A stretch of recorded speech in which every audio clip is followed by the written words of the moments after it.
So let's read the question. As shown in the figure, line L is parallel to line M and line T over here is a transversal. We are given if angle 2 is 55 degrees, find angle 5 and angle 8. So angle 2 is given to us. We have to find angle 5 and angle 8. So like we saw in the previous example, whenever you have two parallel lines and a transversal, as long as one angle is known, we can find all the other angles. So let's do that. So angle 2 is given to us as 55 degrees. Right? So our first objective is getting these four angles. How do we get these four angles? First step, apply the linear pair concept. So see, two angles next to each other on a straight line. So angle 1 and angle 2 form a linear pair. I repeat, two angles next to each other on a straight line. So these two angles form a linear pair. That means angle 1 plus angle 2 is 180 degrees. Why? Linear pair. So the first concept we apply is linear pair. Right? So angle 2 is known to us. So angle 1 plus what is angle 2? 55 degrees is 180 degrees. So what is angle 1? 180 minus 55. That is angle 1 is equal to 125 degrees. Right? So we have the value of angle 1. It is 125 degrees. Once you know two angles next to each other, we can get the vertically opposite angles. Whenever two lines intersect, we get two pairs of vertically opposite angles. So after linear pair, apply the vertically opposite angle concept. Which are the vertically opposite angles? 1 and 3 and 2 and 4. So angle 1 is equal to angle 3 and angle 2 is equal to angle 4. So angle 1 is equal to angle 3, that is 125 degrees. Angle 2 is equal to angle 4, 55 degrees. What is the reason over here? Vertically opposite angles.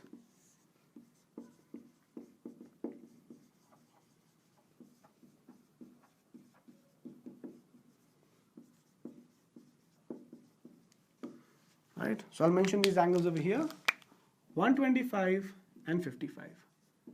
So now once these four angles are known to us, what do? Just write down all corresponding angles.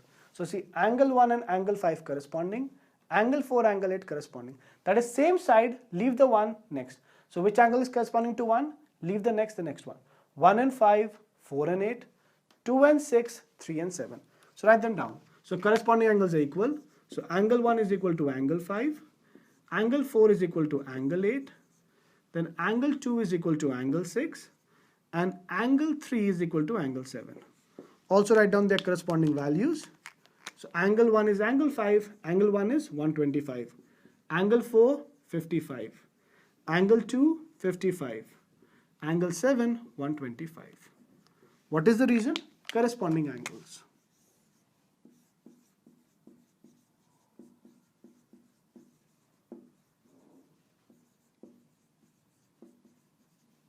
Right? So what did we want? We wanted angle 5 and angle 8.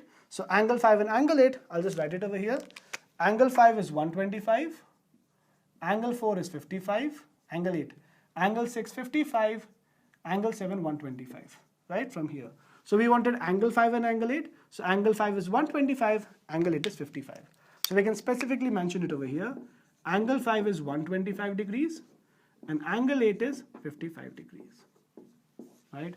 So remember, whenever you have two parallel lines and transversal, as long as one angle is known to you, you can get the remaining angles.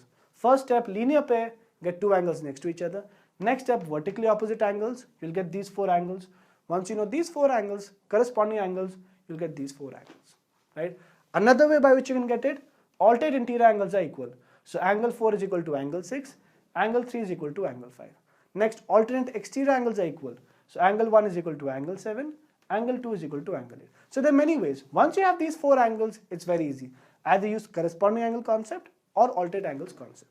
Right? It's up to you. But according to me, this is the easiest method. Linear pair, vertically opposite angles, and then corresponding angles. So we can easily get all the 8 angles. And then whichever is asked, you can mention it over there. Right? So this is how you solve this question.